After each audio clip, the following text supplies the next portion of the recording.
안녕하세요, 조현범입니다. 나의 두 번째 교과서 클래식 음악 어느새 마지막 시간입니다. 그동안 수많은 음악가와 그들의 작품을 만나왔는데요. 최근에 역사상 가장 놀라운 창작자가 등장했습니다. 마음만 먹으면 한 번에 수백 곡도 써낼 수 있는 존재, 바로 AI죠. 음악과 관련된 기술이 어떻게 여기까지 이르렀을까? 오늘은 음악과 첨단 기술, 나아가 그 음악의 미래에 대한 이야기까지 나눠보고자 합니다.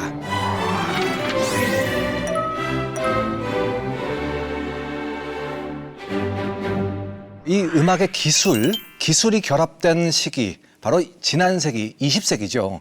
그 20세기에 있었던 발전들을 잠깐 한번 얘기를 해보겠습니다. 그 유명한 축음기가 나오게 되죠. 에디슨이 발명했던 원통형 축음기에 이제 소리를 기록을 하게 됩니다. 그러다 보니 이제부터는 직접 내가 연주회장에 가지 않아도 어디서든 음악을 들을 수 있는 시대, 정말 혁신이었죠. 이러한 기계들을 보고 사람들이 굉장히 많이 신기해했습니다. 다른 어떤 음향을 다루는 사람들도 그랬겠지만 작곡가들, 음악가들도요. 이 충격적인 기술을 많이 이용을 하려고 했습니다. 브람스라는 작곡가는 자신의 음성을 직접 녹음하기도 했었어요.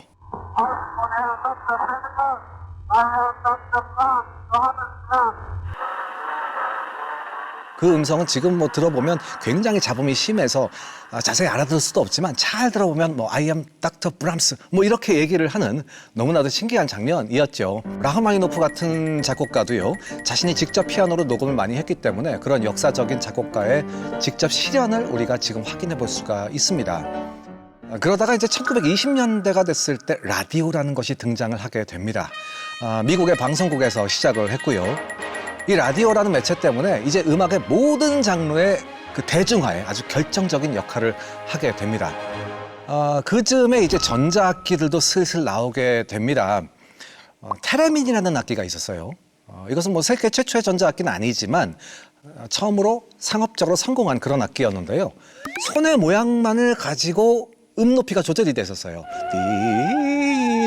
요즘에는 영화에서 이렇게 요령 나올 때 나오는 그런 소리 같지만 이게 오케스트라에서 사용이 됐었고요. 첨단 기술을 우리가 사용할 수 있다는 것을 계속해서 보여주는 그런 시도가 있었죠. 1930년대에는 이제 전자 오르간이 나오고요.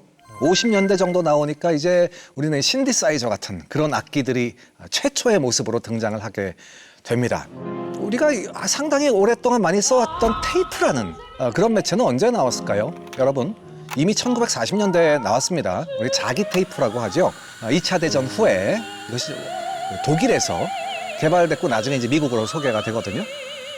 테이프가 가져오는 혁신은 무엇이 있었을까요? 똑같이 녹음을 할 수 있었지만 여러분, 예전에 축음기보다는 훨씬 더 편집이 쉬웠어요. 그러니까 잘라서 붙이기 좋았다는 겁니다. 그러니 이제까지 음악이 잘못되면 처음부터 끝까지 녹음하던 그런 방식이 이제는 한 부분 한 부분 떼어내서 정밀하게 이어 붙일 수 있었고요. 이것은 클래식 음악뿐만이 아니라 영화에서 나중에 이제 필름을 편집하는 그런 방식으로도 이용이 되죠. 자, 그러다가 이제 LP가 나옵니다. LP, 롱플레이라고 하는데요. 1948년에 콜롬비아 레코드사가 개발을 합니다. 그러다 보니까 사람들은 음반을 구입을 해서 내가 좋아하는 클래식 음악들을 듣기 시작을 한 겁니다. 60년대, 70년대에는 이제 신디사이저가 본격적으로 오케스트라나 이런 음악에 들어가게 됩니다. 그러다 보니 현대의 작곡가들이 이런 전자음악을 사용을 하는 경우가 굉장히 많아졌어요. 대표적인 작곡가가 굉장히 실험적인 작품을 많이 남겼던 슈토크하우젠이라는 사람이 있습니다. 연주만 하는 것이 아니라 녹음으로 자기의 완성된 음악을 전달시키려고도 했었어요. 그러다 보니 헬리콥터 사중주? 소리가 나고 있는 그 헬기 안에서 연주하는 현악사분들도 있었고요. 굉장히 재밌는 음악이 많이 등장을 합니다. 자, 이제 드디어 82년에 CD가 등장합니다. CD, 컴팩트 디스크. 와, 저도 참 이때 굉장히 놀라웠거든요. 저는 지금 이걸 과학 잡지에서 봤는데 깜짝 놀랐죠. 아니, 바늘에 잡음 소리가 없잖아. 레이저로 이렇게 음악을 꺼내는 흡스와 습가 공동 개발을 했었고요. 기존의 이제 LP나 카세트보다 훨씬 더 높은 음질과 긴 수명을 제공하게 됐습니다. 자, 그 이후에는 어떻게 됐을까요? 자, 이제 인터넷이라는 게 발전되고요. MP3 포맷 이런 거 전송하기 좋게 굉장히 압축을 한, 다만 음질에서 많이 손해를 봤던 그러면서 이제 스트리밍 음원 시대가 열리고요. 이제는 그래서 뭐 음반을 구입한다라는 말이 굉장히 옛날 얘기가 됐죠. 음원을 어디서 찾는다, 스트리밍에서 듣는다 이런 얘기가 아주 일상화가 됐습니다. 그리고 지금은 드디어 AI가 시대를 장악하고 있습니다. 어떤 음악을 듣고 싶다면 그 음악을 AI한테 추천까지 받게 됩니다. 굉장히 많은 것이 편해졌죠. 음악을 검색하기도 쉬워졌고요. 네, 그런데 이제 AI가 음악을 추천하는데 그치지 않고 음악을 직접 만드는 엄청난 일이 벌어지고 있습니다.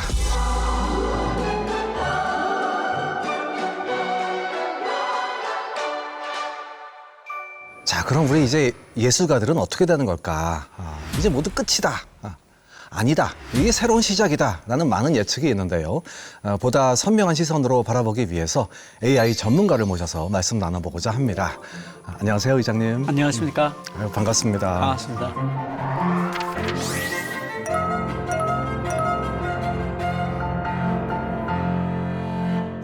음악을 평소에 굉장히 좋아하신다고 제가 얘기를 많이 들었습니다. 네. 어떻게 예전부터 이렇게 음악을 사랑하셨었나요? 삼촌이 네. 성악 가셨어요. 아, 그러시구나. 네, 그래서 집에 뭐 그때는 풍금이 있었죠. 풍금? 풍금도 네. 있고 그 턴테이블도 있고. 네. 그래서 어릴 적부터 음악을 접하면서 사는 환경이어서 네. 그 고등학교 때까지는 삼촌을 따라 성악을 해보면 좋겠다는 생각을 잠깐 했었죠. 네. 노래방도 많이 가고. 아니, AI 전문가시라서 사실 요즘에 굉장히 생각이 많으시겠어요. 저희 특히 음악 쪽으로도 네. 저희도 굉장히 혼란스러운 시대거든요. 교수님께서는 평소에 이런 지금 AI를 어떻게 이용을 하고 계십니까? 그 AI가 매일매일이 다르잖아요. 그렇죠. 그럼에도 불구하고 굉장히 훌륭해진 건 사실이에요. 네. 그래서 지금은 이렇게 말씀드릴 수 있을 것 같아요. 연구 작업을 하거나 리포트를 쓸 때 AI를 쓰지 않고 혼자 쓰는 이런 영혼이 사라졌다. 실제로 그렇게 활용을 하고 계시죠? 저는 그렇게 쓰고 있습니다. 이를테면 그 AI에 관한 논문들이 굉장히 많이 나오잖아요. 네. 저는 혼자 읽지 않은 지가 꽤 됐습니다. 먼저 주고 네. 요약을 시키고 얘랑 토론을 해요. 토론을 한 다음에 이걸 다 읽을지 안 읽을지를 판단합니다. 그래서 그 전까지 알지 못했던 새로운 지식이 충분히 들어있다. 그럼 원본을 다 읽고 그냥 내가 원래 알고 있던 지식을 조금 더 늘렸을 뿐이다. 그럼 요약본으로 충분하거든요. 네. 알게 됐다. 그렇게 하고 있고 그리고 제가 아주 깊이 파본 적이 없는 분야의 리포트를 걔랑 한 2, 3일 작업을 해서 정리한 다음에 그 분야의 전문가한테 보여드렸어요.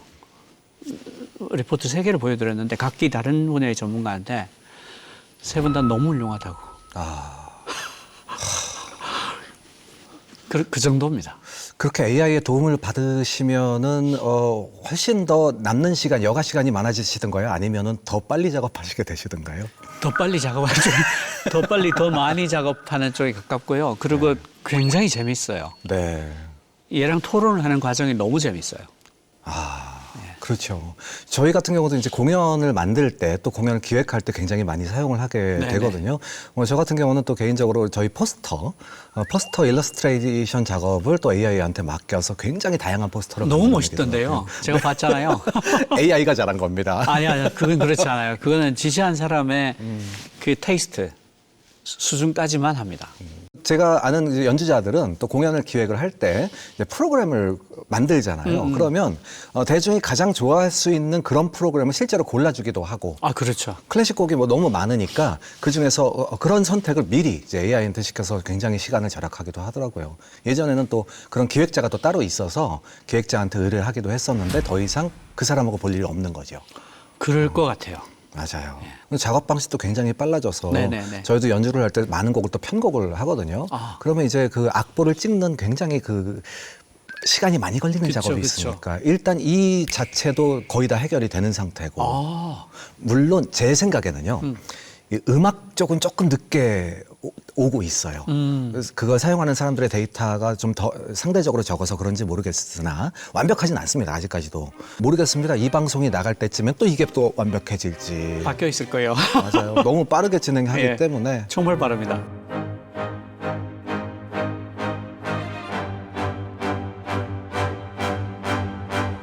참 그 친숙한 도구로 지금 활용을 하고 있는데요. 물론 걱정도 됩니다. 네. 창작 쪽에서 이제 저희가 문제가 좀 많이 생기죠. 그렇죠. 저작권 협회에 음악을 만들어서 등록을 해서 거기서 저작권 수입료를 받는데 그 중에서 일부가 AI로 만들어진 게 확인이 된 거예요. 그러니까 이것은 저작권료 못 주겠다. 저작권이 취소가 되는 네. 경우 사례를 받고 네네. 이게 언제까지 이럴 수 있을까라는 생각도 하게 되더라고요. 과연 이제 지금 기술로 AI로 만들어낸 것을 판단할 수가 있습니까? 그런 창작물들을요? 못합니다. 법적으로 어떤 제한을 걸기가 굉장히 힘들다는 상황. 힘듭니다. 네. 그러니까 뭐 그 저작권법에 AI로 한 거는 저작권 인정하지 않는다라는 규정이 있지만 마음 먹고 속이려고 들면 가령 그 나온 걸 사람이 손으로 악보로 다 체보를 해서 제출을 하면 알 방법이 없죠. 그러네요. 창작 작곡가들, 저희 쪽에서는 작곡가들이니까 작곡가들이 굉장히 위기의식을 많이 느낄 것 같다는 생각이 들어요. 예, 그렇습니다. 느껴야 됩니다. 예. 저희도 위촉이라는 거 하지 않습니까? 연주를 할 때 작곡가한테 이번에 어떤 행사를 위해서 그렇죠. 작곡을 해달라 아주 비싼 비용을 들여서 근데 그분은 AI로 작업을 했고 물론 도움을 받았을 수도 있지만 그냥 완전히 AI한테 시켰을 수도 있다는 그럴 수도 거죠. 있죠. 그러니까 예전하고 완전히 달라진 새로운 세상이 열린 거예요. 네. 그 말하자면 그 앞으로 AI를 쓰지 않고 혼자 연구하는 일은 영원히 사라질 것이다. 이렇게 말하는 게 대단히 놀라운 얘기잖아요. 맞아요. 이런 걸 획기적인이라고 하잖아요. 시대를 가르는. 근데 세상이 너무 평화롭고 예전하고 똑같으니까 세상이 바뀐 걸 알아채기가 어려워요. 네. 그렇지만 완전히 달라진 거예요. 그게 이제 AI의 놀라운 점이죠. 어제하고 오늘하고 똑같은 것 같은데 완전히 다 바뀌었어. 네. 그게 놀라운 점이에요. 제가 아주 어렸을 때요. 그 미션 임파서블 네네. 이게 원래 TV 시리즈였지 않습니까? 그렇죠, 그렇죠. 그 아주 어렸을 때 본 그 시리즈 중에 하나가 그림을 속이는 편이 있었어요. 컴퓨터가 이 패턴을 인식을 해서 새로 그린 거죠. 그림처럼. 그걸 이제 새로 우리가 못 발견한 그림을 발견했다. 아, 이렇게 해서 이걸 속이는 작업이었어요. 완벽하게 속이는 드라마였는데 네. 제 기억에는 그 당시가 네. AI의 A자도 돌아다니지 않던 시대였습니다. 그렇죠. 근데 지금은 이것을 모두가 걱정을 하고 있고. 아마 그 나중에 그 붓질 같은 게 어렵거든요. 두께와 농도와 패턴, 그렇죠. 힘. 그게 여기서 왜 붓을 세게 쳤을까? 섬세하게 쳤을까? 그런 것들이 따라하기가 굉장히 힘든 거였거든요. 네. 그런데 그런 것까지도 지금은 아마 기구만 있다면 거의 똑같이 할 수 있을 겁니다. 그림이 충분히 있고 네. 그 붓질까지를 다 캐치해서 데이터로 집어넣을 수 있다면 붓질까지 똑같은 그림이 나올 수도 있어요. 판단이 불가능하겠군요. 그렇게 되면 알아채기 어렵죠. AI도 판단이 힘들지 않겠습니까? AI가 못한다는 뜻이에요. 왜냐하면 이 그림을 만드는 과정 자체가 어떻게 이루어지냐면 모델을 둘로 나눠서 하나는 생성을 하고 하나는 이게 진짜인지 가짜인지 알아채는 거예요. 그래서 얘를 완전히 속일 때까지 그림을 그려요. 네. 그러니까 사람이 그린 건지 AI가 그린 건지를 얘가 도저히 판별을 못할 때까지 이렇게 만든 건데 AI가 어떻게 식별하겠어요? 만드는 과정 자체가 AI를 속일 때까지인데. 맞습니다. 네. 저는 가끔 사람들이 베토벤의 새로운 곡이 발견됐다. 네네. 이러면 믿지 못할 것 같아요, 이제는. 이제 못 믿죠. 네. 이미 그런 사례들이 여러 번 있지 않았어요? 맞습니다. 네. 예전에는 뭐 사람이 사람이 그렇게 했죠. 사람이 네. 알고 보니 다른 사람이 썼다더라라고 네네네. 하는데 경매엔 이미 팔렸고 뭐 범죄시되는 경우가 있었는데 네. 물론 이제 국제적인 프로젝트로 실제로 그런 일을 하기도 하죠. 예를 들면 우리가 잘 알고 있는 그 베토벤의 교향곡에 9개가 있었는데 10번째는 스케치만 남아있다. 맞아요. 이 스케치를 패턴을 판단을 해서 실제로 작곡을 한 사람도 있었고요. 그쵸. 이 사람은 자기 이름을 걸고 한 적이 있었습니다. 네. 베리 쿠퍼라는 사람인데 그 곡 먼저 한번 들어볼까요?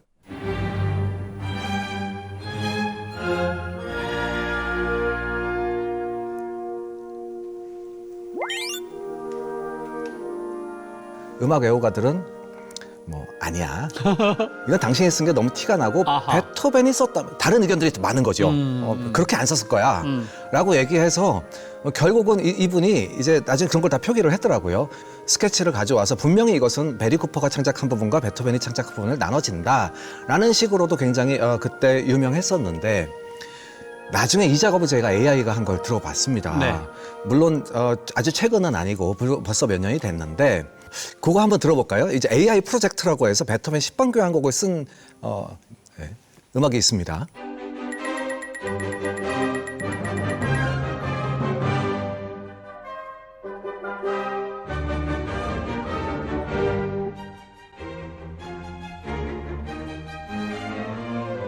그 당시에 뉴스엔 굉장히 좋게 나섰어요. 근데 지금 사람들이 기준으로 들어보면 이건 베토벤 아니야. 옛날에 베리 쿠퍼가 한 게 훨씬 나아.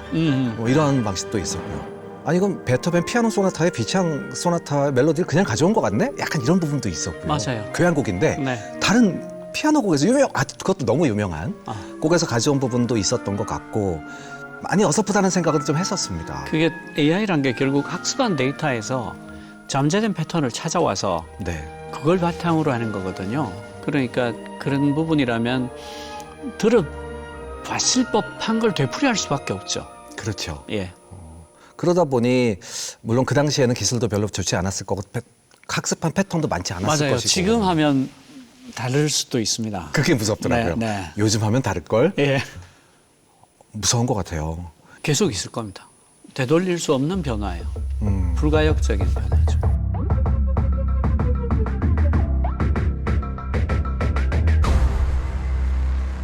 자, 그럼 의장님 저작권 문제로 한번 넘어가 네. 볼게요. AI로 만든 음악이 있다. 이 음악을 내 곡으로 발표를 한다. 어떻게 해야 되겠습니까? 이런 분들. 전 세계적으로는 인정하지 않습니다. 네. AI로만 만든 거는. 근데 이제 거기에도 이제 회색 지대가 있어요. 네. 지금 새로운 시대가 열려서 굉장히 많은 곳에 회색 지대가 있어요. 그 중에 하나가 AI라는 도구의 도움을 받아서 내가 작곡을 했다라고 말하는 부분입니다. 그 경우는 저작권 인정해주는 추세거든요. 네. 근데 AI의 도움을 받았다는 게 무슨 뜻이지? 라고 물어보면 그 정의가 애매해요. 그렇죠. 어디까지? 음. 그게 없어요. 명료하지 않아요. 그러니까 그 지금은 만들어 가야 되는 단계인데 인류가 생전 처음 보는 놀라운 도구에 대해서 굉장히 당황해하고 있다. 네. 혼란스러워하고 있다라는 게 현재에 대한 정확한 설명일 것 같아요. AI란 도구의 도움을 받았어요. 근데 이게 역사적으로도 신뢰가 있는 게 밥 딜란이 네. 포크 가수여서 기타를 처음에는 어쿠스틱만 치다가 일렉 기타를 가지고 왔을 때 맞아요. 배신자라는 어마어마한 비난에 시달렸잖아요. 맞습니다. 근데 알고 보니까 밥 딜란이 맞았어요. 그리고 사진이 카메라가 처음 나왔을 때 그게 어떻게 예술일 수 있느냐. 근데 지금은 왜 카메라가 예술이 아닌가? 이 기계 가지고도 찍는 사람에 따라 얼마나 달라지는데. 그러고는 그 다음에는 포토샵 한 건 어떻게 볼 거야? 그렇죠. 그건 사진이 아니지. 그런데 지금은 당연히 사진이지로 왔어요. 이런 것들이 다 결국은 예술의 장르로 인정이 되잖아요. 그렇게 본다면 AI 어시스티드 또 충분히 예술이 될 거다까지는 내다볼 수 있는 미래예요. 근데 이게 이전까지 도구하고 완전히 다른 점이 얘는 자율적이잖아요. 그렇죠. 전적으로 지 혼자 만들 수 있단 말이죠. 그럼 저작권이 어떻게 돼? 이건 답이 없는 거예요, 현재로서는. 그러네요. 네. 그렇다면 저희가 이제 그 앞에 저 9개의 강의에서 정말 무수히 감동적인 멜로디를 많이 들었단 말이죠. 그런데 이 시대에 만들어진 어떤 음악이 나한테 너무 감동을 줬어요. 감동을 줬는데 알고 보니까 100% AI가 작곡한 곡이랍니다. 그럴 수 있어요. 그럴 수 있습니다. 그럼 여기에서 제가 어떻게 반응을 해야 될까요? 나는 방금 감동을 받았는데 바로 그 직후에 그 얘기를 들었단 말이죠. 이게 AI가 쓴 멜로디다라고 한다면 저 입장에서는 굉장히 당황스러울 것 같아요. 네, 저도 그럴 것 같습니다. 인간이 만들어냈기 때문에 내가 감동을 받았다라는 말이 흔들리는 거 아닙니까? 흔들리죠. 그건 어쩔 수 없어요. 그게 이제 깊이 들어가게 되면 네. 예술이 뭔가라고 물어야 되잖아요. 근본적인 질문이 들어가게 되죠. 근데 사실은 예술에 관한 합의된 정의를 인류가 갖고 있지 않아요. 왜 그런가 하면 네네. 예술이란 게 대부분이 그런데 주체와 객체가 같이 작용하는 영역이잖아요. 네. 주관적인 어떤 부분도 있어서 예를 들어서 가을 산사진에 그런 게 많아요. 채도를 막 엄청나게 올려서 네. 단풍이 미친 듯이 빨갛고 막 그런 것들이 많아요. 네네. 그러니까 우리가 볼 때는 포토를 쓰는 건 좋은데 채도를 저 지경으로 올리면 어떡하냐. 근데 어떤 사람은 너무 아름다워요. 어떻게 하면 저런 사진을 찍을 수 있죠? 이런단 말이에요. 그게 이제 주체의 영역인 거예요. 그렇죠. 근데 그러니까 이분이 볼 때는 저건 너무 훌륭한 예술인 거예요. 근데 대부분의 사람들이 볼 때 그건 예술이 아니야. 그러니까 예술이라는 게 주체와 객체가 함께 만드는 어떤 영역이기 때문에 말하기가 되게 곤란해져요. 그러니까 이제 그래서 이제 객관적으로 우리가 합의할 수 있는 예술이 뭔가를 얘기할 수밖에 없잖아요. 근데 AI 쪽에 보면 네. 똑같은 곤란한 점이 있어요. 이거부터 이야기를 하는 게 좋을 것 같은데 인공지능을 만들자라고 했으면 네. 지능을 인공으로 만들자라는 얘기잖아요. 네. 아, 좋습니다. 지능이 뭔가요? 라고 물어야 되잖아요. 근데 놀랍게도 지능에 관한 합의된 정의가 없어요. 인류는 지능이 뭔지 정확히 몰라요. 지능이 뭔지 말할 수 없다는 얘기는 주체에 대한 설명하기 어렵다는 얘기예요. 네. 주체가 뭐냐? 근데 예술은 주체와 객체가 같이 만들어내는 어떤 거잖아요. 근데 이쪽을 몰라요. 이쪽을 모르는데 이 반을 모르는 거잖아. 그러니까 예술에 대한 정의하기가 너무 어려운 거죠. 저희는 사실 예술의 발전이 계속해서 정의를 확장시켜 나갔던 거 아닙니까? 네. 정의를 확장시켜 나갔죠. 이것도 예술이고, 그렇죠. 이것도 예술이 아닌 줄 알았는데 우리가 이것도 예술로 쳐주고 계속해서 이렇게 발전하다 보니까 이제 변기를 전시해놔도 이것이 예술이 된 거고. 그런데 이제 AI 시대가 도래하니 여기서 모든 것이 다 흐릿해지는 상황. 모든 게 흐릿해지고 다 뒤집어지고 새로 정의해야 되는 그런 시간이 온 거예요. 네. 일상이 똑같으니까 뭐가 바뀌었냐 하겠지만 모든 게 바뀌었어요. 그러니까 처음으로 인간 외에 자율적인 어떤 지능이 생겨버린 겁니다. 네. 그 인간 지능과 맞먹거나 더 나은 새로운 게 나타났어요. 그러니까 그걸 디지털 지능이라고 부르는데 이건 인류사에 없던 사건이에요. 그래서 그걸 얘기해야 되는 거예요. 네.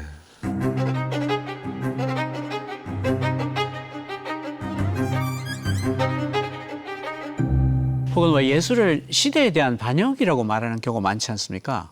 그게 무슨 뜻인가 하면 이때까지 우리가 보지 못했던 어떤 방식으로 세상을 보게 해준다. 대표적인 게 그 인상파죠. 인상파 이전까지는 그림의 가치가 최대한 실제를 잘 모사하는 것에 있었어요. 근데 그때 카메라가 나왔잖아요. 아무리 모사를 잘해도 카메라를 이길 도리가 없죠. 그래서 그림은 끝났나? 그리고 그때 화가들의 가장 큰 생계수단이 귀족들의 초상화를 그려주는 거였어요. 그러니까 정말 지금 AI가 나타난 것 이상으로 그 당시에 충격이었죠. 그렇죠. 근데 그때 인상파 화가들이 예술의 길을 열었거든요. 나한테는 이렇게 보였어. 나한테는 그렇게 보였어라고 함으로써 세상을 보는 새로운 시각을 연 거예요. 그러니까 사람들이 아 맞아 저렇게 보였지 라고 깨닫게 된 거죠. 그런 경우에는 예술이라고 하는데 그 뒤에 사람들이 몇십 년 지나서 르누아르, 모네 특히 고흐 그림을 베껴서 그린들 아무도 그거는 예술이라고 인정하지 않거든요. 모방이니까. 우리가 말하던 그 새로운 시각, 새로운 전환, 통찰을 던져주지 못하잖아요. 그렇다면 예전에는 전통적인 패턴을 벗어나려고 노력을 많이 해서 새로운 예술이 나타났다면 지금은 그 패턴 인식을 하고 있는 AI에서 패턴을 벗어나야만 예술로 인정을 받는 그런 과도기가 되겠네요. 저는 그 현대 음악, 현대 무용, 현대 미술이 다 그것 때문에 굉장히 괴로워하고 있다고 생각해요. 그렇죠. 기존에 있던 패턴들을 다 넘어서서 어떤 새로운 걸 하고 싶잖아요. 근데 이쪽에는 상업 음악이 있어요. 클래식에서 상업음악 사이에 어떤 공간이 있단 말이죠. 근데 무조음악 같은 것들을 만들었는데 안 듣잖아요. 안 듣죠. 솔직히 말씀드리면 정말 안 듣습니다. 네. 듣고 있으면 괴롭거든요. 힘들어요. 그 일반인들한테는 굉장히 괴로워요. 맞습니다. 그러니까 세상을 보는 전혀 새로운 시각, 청각이라고 해야 되나? 인간 틀림없는데 거기도 너무 좁은 거예요. 그래서 일반인들한테는 새롭고 독창적인 건 알겠습니다만 너무 힘듭니다. 저는 일상이 너무 괴로워서 그 위로를 받기 위해서 음악을 듣고 있는데 내가 음악을 위로해야 되니까 이건 너무 힘듭니다. 저를 누가 좀 위로해 주세요. 저는 누굴 위로할 만큼 체력이 남아있지 않아요. 이런 공간이란 말이에요. 그렇죠. 듣는 사람이 음악을 위로하고 있죠. 네. 너도 음악이야. 그래서 저는 점점 현대자가 붙은 예술은 굉장히 힘들다.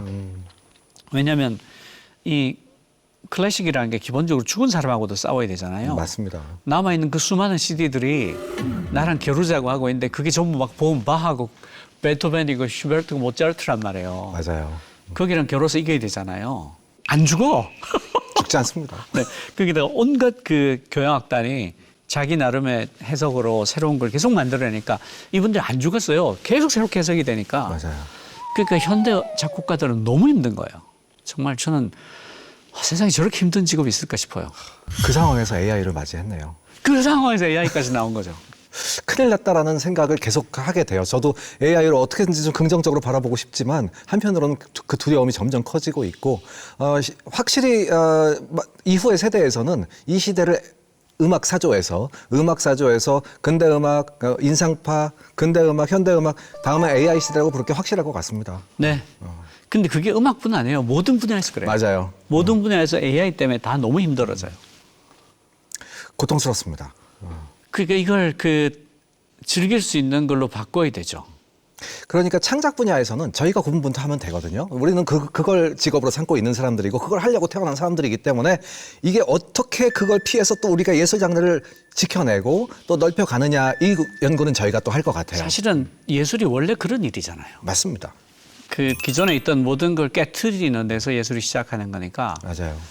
그 기존 질서에 대한 반역일 수밖에 없고 그러니까 부수는 거죠. 그래야 새로운 예술이 나오는 거니까. 그러니까 뭐 여건이 바뀐 거지 본질이 바뀐 건 아닌 것 같은데요. 나머지 분야가 사실 더 문제입니다. 지금은 어느 분야에 있든지 공부해야 됩니다. 맞습니다. 모르고는 어려워요. 세상을 완전히 바꿔놓을 거기 때문에 알고 있어야 됩니다. 아직까지도 제가 사람들하고 얘기를 하다 보면 대부분이 굉장히 낙관적인 시각을 많이 가지고 있더라고요. 아. 우리 분야는 괜찮을 거야. 우리 분야는. 물론 뭐 이해가 안 가는 면은 아니지만 저는 그렇게 생각하지 않습니다. 그러니까요. 네. 예전에는 창조적인 일이 가장 늦게 이런 재앙이 닥칠 것이다라고 생각을 했었는데 가장 빨리 닥치는 것 같기도 하고요. 이게 곤란하다는 걸 인정하는 데서 시작해야 돼요. 왜냐하면 이전까지 본 적이 없기 때문에. 그렇죠. 그래서 모여서 얘기를 해야 되는데 이렇게 되면 어떻게 되는데 저렇게 되면 어떻게 되는데 우리가 이렇게 결정하면 무슨 컨시퀀스 어떤 결과가 될까 부작용은 뭘까 어떤 영향을 미치게 될까 이건 사실은 충분한 시간을 두고 검토하기 전에는 알 수 없잖아요. 네. 있을 수 있는 어떤 그 이해관계의 침해 혹은 있을 수 있는 피해자까지를 충분히 폭넓게 검토를 해야 되고 그래서 학제 간 대화가 돼야 되는데 네. 문제는 두 가지가 있어요. 하나는 변화가 너무 빨라요. 그렇죠. 막 이걸 얘기하고 있으면 이건 이제 필요 없는 일이 돼 있어. 두 번째는 학제 간 연구를 하지 않고 있어요. 이것도 몇 가지 이유가 있는데 하나는 나머지 분야에서 AI를 너무 몰라요. 그러니까 대화가 안 되는 거예요. 그게 뭐예요?부터 시작해야 되니까. 그렇죠. 그럼에도 불구하고 인류가 지금 대답하지 않으면 큰일 난다는 건 분명해요. 그러니까 이런 경우에 이제 정부가 필요해요. 그러니까 학제 간 연구가 충분히 될 수 있도록 해줘야 되고 이 연구원들이 다른 분야의 연구원들이 AI를 이해할 수 있도록 도와드려야 돼요. 세상의 질서가 인간을 해치는 방향으로 가버릴 경우에 돌이킬 수가 없죠. 그렇죠. 그러니까 시급하게 정부가 충분한 예산을 들여서 장기간에 연구를 해야 되는데 이게 우리만 해서 될 일이 아니니까 국제 협업이 될 수 있도록 해줘야 돼요. 그리고 여기에서 외교의 리더십을 가질 수 있는 기회가 있어요. 이런 것을 깃발을 들고 우리 같이 합시다라고 했을 때 전혀 의심을 받지 않고 그래 같이 합시다 라고 말을 들을 수 있는 몇 안 되는 나라 중에 하나가 대한민국이에요. 그러네요. 예. 적당해 사이즈가 너무 작아서 선생님 못 하실 것 같은데요도 아니고 너무 커서 무슨 흑심을 갖고 오셨어요도 아니고 아주 적당한 거예요. 그리고 제국주의의 경험이 없는 나라예요. 한 번도 남의 나라를 침범해서 뭘 뺏어본 적이 없는 몇 안 되는 나라예요. 그러니까 이 공간이 대한민국이 AI를 가지고 리더십을 발휘할 수 있는 괜찮은 공간이에요. 그러네요. 그러니까 클래식 음악 쪽에서도 한국이라면은 물론 이제 저희가 너무 훌륭한 예술가들을 많이 배출하고 있어서 많이 집중을 하고 있긴 하지만 클래식 음악의 종주국이라고 얘기하는 유럽에서 논의가 이루어지는 것도 맞지만 정말 미래가 한국에 있다고 얘기를 하는 그런 첨단의 도시 이미지를 가지고 있는 바로 여기에서 또 그런 논의를 굉장히 활발하게 해야겠네요. 지금 임윤찬이 있는데 한국을 어떻게 무시해요? 그렇습니다. 다만 이제 AI 쪽을 우리가 예술가들이 특히 클래식 예술가들이 더 빠르게 이해를 하고 여기에 대한 논의를 정말 활발하게 해야 될 논의가 필요한 것 같습니다.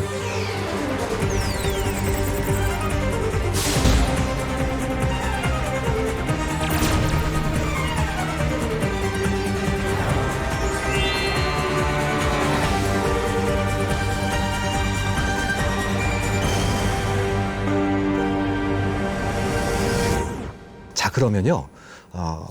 감상자의 입장에서 뭘 준비해야 될까요? 저희가 이 방송을 통해서 이제 클래식에 관심을 가지신 분이 더 많아지셨고, 우리가 계속 많은 음악들을 듣고 감동을 받고, 야, 이제 나는 정말 클래식 음악 많이 들어봐야지. 음악을 통해서 내 삶이 더 윤택해질 거야. 라고 하는 사람들이 이 AI 시대에 뭘 준비하고 있어야 될까요? 한국의 경우에는요. 네. 그 질문까지 갈 필요가 없을 것 같아요. 그러니까 너무 여유 없이 네. 너무 바쁘게 왜 사는지 모르고 사는 경우가 훨씬 많거든요. 이 여유 없는 게 개인의 잘못이 아니라고 생각해요. 왜 세계 10대 경제 대국이 됐는데 이 지경으로 사회적 안전판을 구축하지 못하지? 왜 우리가 입시 지옥을 스스로 만들어서 서로 괴롭히면서 살지? 이런 것에 대한 반성과 제도를 바꾸려는 노력을 하게 되면 결국 그때 그걸 제대로 바꾸면 음악을 즐기면서 살 수 있는 공간이 열릴 것 같아요. 클래식을 즐기고 혹은 클래식을 연주하는 게 굶어 죽는 길이 될 수 있지 않게 만들 수 있을 거라고 봐요. 왜냐하면 이게 인류 사상 처음으로 혼자서 스스로 일하면서 엄청난 생산성을 만들어줄 수 있는 애가 나왔거든요. 그렇죠. 그럼 얘가 스스로 일해서 우리가 먹을 걸 만들어주게 하고 얘가 만든 걸 우리가 나눠 가질 수 있게 그렇게 되면 우리가 클래식을 즐길 수도 있고 AI에 대해서 여유를 갖고 볼 수 있게 돼요. 너도 작곡 좀 하네? 이렇게 살 수 있는 거예요. 근데 내가 바이올린을 정말 배우고 싶은 건 파가니니가 되고 싶어서 배우는 건 아니잖아요. 맞습니다. 내가 연주하는 게 너무 즐거우니까. 그러니까 내가 성악을 하고 싶다. 그럼 내가 루치아노 파바로티가 되고 싶어서 성악을 하는 건 아니잖아요. 안 되는 거 알아. 그렇지만 내가 노래하는 게 너무 즐거우니까. 우와, 내가 고음이 여기까지 올라가네? 뭐 좋잖아요. 남는 시간을 노래방도 가고 수채화도 그리고 안 올라가지만 성악도 부르고 그렇게 살 수 있으면 되죠. 그게 AI 시대의 예술을 바라보는 우리가 해야 될 일이라고 생각합니다. 그렇죠. 어차피 저희가 행복을 위해서 만들어낸 예술이었고 그렇죠. 그것을 잃지 않기 위해서 계속해서 모두가 노력해야 된다. AI도 마찬가지입니다. 얘를 왜 만들었어요? 우리가 편해지려고. 그렇죠. 우리가 세탁기를 왜 만들었어요? 빨래하기 싫으니까. 맞아요. 식기세척기 왜 만들었어? 설거지하기 싫으니까. AI 왜 만들었어요? 일 좀 적게 하고 싶어서. 그걸 잊으면 안 됩니다. 맞습니다. 우리가 만들어낸 기술에 물론 잠시 당할 위험을 지금 앞두고 있지만 굉장히 위험해요. 그 위험을 어떻게든지 이겨내고 우리는 원래 만들어냈던 용도로 그렇죠. 우리가 행복을 위해서 네. 결국은 이 AI를 이용할 수 있는 세상을 만들어 가자. 그렇습니다. 라는 것이 오늘 결론인 것 같습니다. 예술을 우리의 것으로. 네. 오늘 저 그 클래식 음악 특히 마지막 편에서 너무 좋은 말씀 감사합니다. 고맙습니다. 불러주셔서 고맙습니다. 감사합니다. 네. 자, 이렇게 해서 오늘 AI 이야기까지 한번 해봤는데요. 모두 10개의 강의, 나의 두 번째 교과서를 통해서 클래식 음악에 정말 깊이 빠져보는 시간을 가져봤습니다. 여러분, 끝까지 들어주셔서 정말 감사드리고요. 저는 또 다음에 좋은 기회로 다시 찾아뵙겠습니다. 감사합니다.